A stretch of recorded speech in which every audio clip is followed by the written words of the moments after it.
பக்கத்தில் வந்து பாருங்கள் என்ன வேலை பார்த்துக்கிட்டு இருக்காங்க. இந்த விரல இந்த இதை போட்டு கடிச்சிக்கிட்டு இருக்கான். டேய் என்னது என்ன பண்ணுற?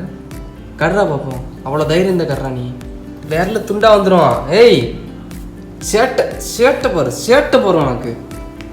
ஆ படு கை வேண்டாம், படு கை வேண்டாம்டா, படு. என்னைய போட்டு கடிக்கப்ப. ஆனால் இவன் பாருங்களேன், இவனை எப்படி அடக்குறோம். இது வந்து ஒரு கொடூரமான மிருகம். ஒரு நிமிஷம் நினச்சிச்சுன்னா நம்ம ஷோலியை முடிச்சிடும். ஒரு நிமிஷம் நினச்சாலும் நம்ம ஷோலியை முடிச்சிடுவான். என்னடா இப்படி பண்ணால் தும்புறா? எங்கே மறுபடியும் தும்பு பார்ப்போம். கொடுக்க மாட்டேனே குளிச்சுட்டான்.